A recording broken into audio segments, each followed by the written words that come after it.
Okay, on to questions 5 and 6. So for question 5, we need to read the problem statement, although it is almost always going to be the same.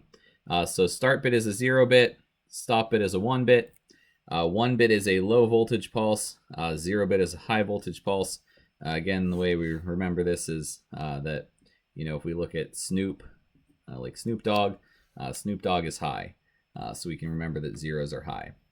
We're going to transmit 8 data bits in between each start and stop bit. So we're going to have start, 8 bits, and then stop.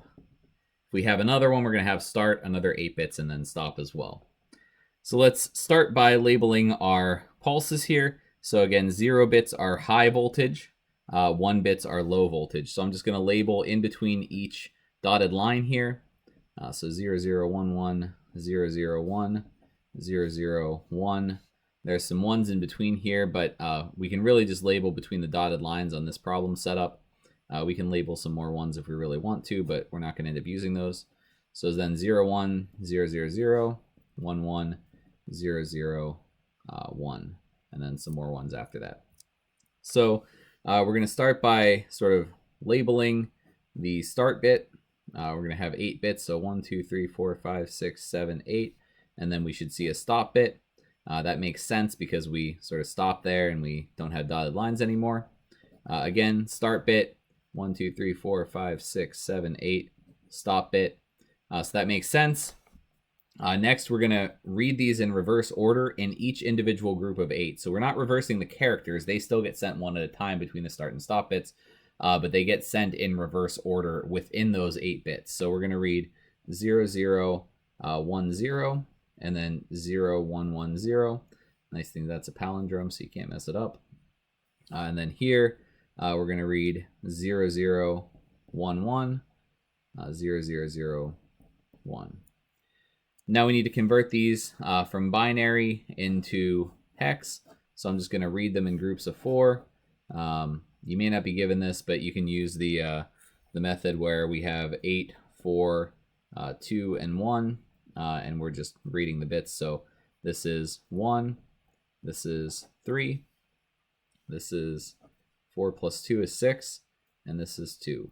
So we have 2, 6, 3, 1, which is what we're looking at here. I need to find my equation sheet, and it's not on this particular copy. So from that point, we need to use an ASCII table to convert that into the actual characters.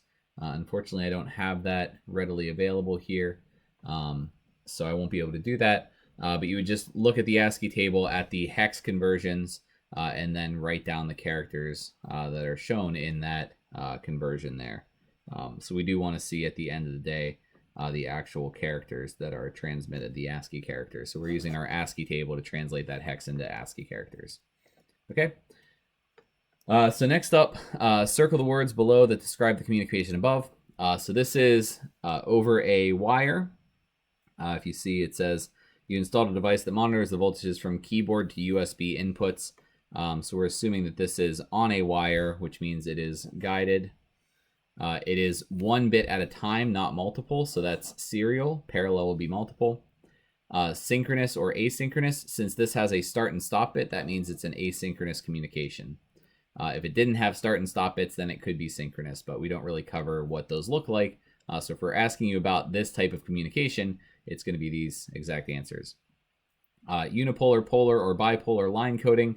In this case, it's going to just positive. So it's not bipolar or polar, it is unipolar. And then return to 0 or non-return to 0. So we can see here when we have high bits, so high voltages, we don't go 5 and then back down to 0 and then back up to 5 and then back down to 0. So this is non-return to 0 or NRZ because we don't go back to 0 each time we have a high voltage pulse.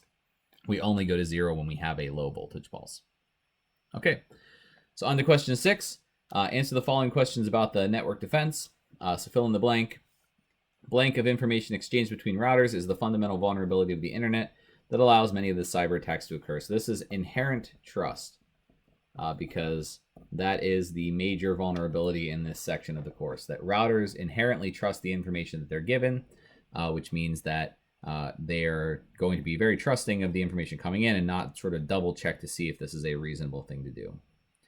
And then we have circle the statements below that are true about passive interfaces on an Ethernet port. 1, a passive interface ignores all hello packets received on the internet port. That is correct. Passive interfaces ignore hello packets. That's how they work, is they don't allow other routers to join by ignoring those hello messages. A previously established link will be severed following the dead interval. That is also true. So if a router had already had a connection to the router that installs a passive interface, it will still be able to communicate up to the point that the dead interval occurs. At that point, if it hasn't received another hello packet, we assume that that router is no longer active on the network. No other network protocols can be used on that Ethernet port? No. So we can still connect via things like HTTP. So this is sort of an end user level thing. We can keep other routers from joining, but other users, other devices, computers, phones, everything can still connect to websites, can still do whatever they need to do on the network. So that's the point, is we can't connect a router, but we can connect other devices. And establishing a passive interface on the router is the responsibility of the network administrator. Yes, you cannot establish a passive interface yourself. You have to wait for the network admin to do that. That's it for questions 5 and 6.